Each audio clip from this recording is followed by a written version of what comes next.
Trump was elected to take a wrecking ball to Washington, and the Senate GOP's response has been, sorry, you need 60 votes for that.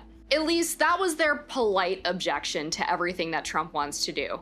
But that facade is cracking this week in a big way. Trump showed up to the Senate GOP's luncheon on Wednesday thanks to an invitation from Senator Rick Scott. Rick Scott is one of the most vocal supporters of pushing through the Save America Act, an election integrity bill, in the Senate. Note that this invitation did not come from Senate Majority Leader John Thune. This lunch was not about the Senate trying to mend fences with Trump or leadership bringing him in to talk all of these Senate GOP members off the ledge. This is about Rick Scott saying, "Hey, Mr. President, I need your help here. It's time for the bully pulpit." And Trump gave Senator Scott exactly what he wanted. The usual decorum of the upper chamber quickly went out the window and turned into a verbal altercation more reminiscent of the caning of Charles Sumner. Sources who were read in on the lunch meeting told the Daily Caller that Trump urged John Thune to be a leader and get the votes to pass the SAVE Act. He also said that he needs to use the talking filibuster if that's the only way to get it done. Senator Bill Cassidy allegedly went nuts on Trump.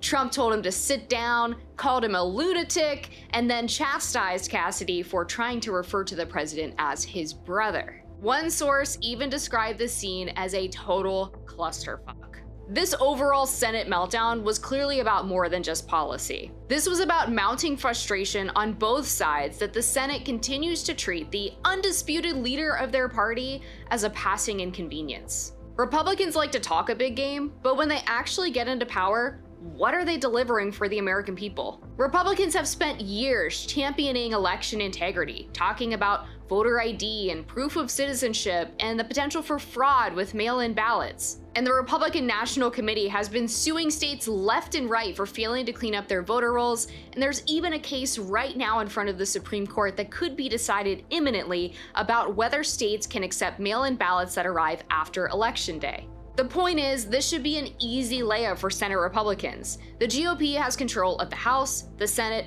and the presidency. So it's natural for voters to ask, why, when we suddenly give you power, are you unable to do anything? And the Senate's response is consistently, sorry, we don't have the votes. Often what that really means is they just don't want to work hard enough to find the votes. Roughly 7 in 10 Americans support the Save America Act, yet moderate senators claim that it would put their re-election chances in jeopardy if they were to actually fight for the bill. The talking filibuster, a strategy promoted by Senator Mike Lee, is dismissed as too risky and complicated. And forcing Democrats to actually stand on the Senate floor and explain why they don't support requiring people to prove citizenship before they can register to vote is rejected as a time waster. But behind closed doors, all of these supposed procedural complaints are giving way to something much more explosive.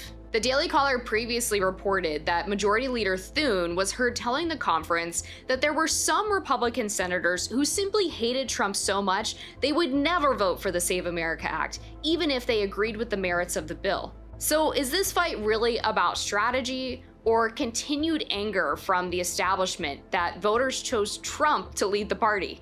One of the increasingly common complaints from Senate Republicans, perhaps most notably from Senator Thom Tillis in a 15-paragraph screed against his colleagues, is that this whole fight is causing disunity among the caucus. And that's where we're starting to see the real issue. The Senate GOP was hoping they could quietly strangle the Save America Act in the crib, that voters wouldn't notice, the president wouldn't care, and their colleagues in the Senate would recognize that they just need to move on. Instead, the base did notice. They called them on their obstructionist tactics, and the president, their captain at the wheel, took their side. And that's what makes this moment so politically treacherous for those senators still holding out against the bill. The most vocal opponents, from Thom Tillis to Bill Cassidy to John Cornyn, are all leaving the Senate.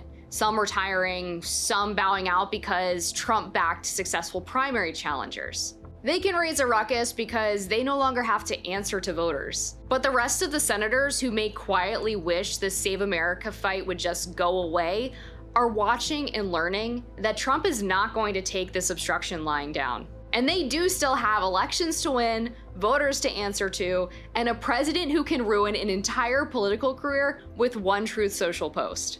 Now the ball's in their court, and they have to decide, is this really the hill I'm willing to die on?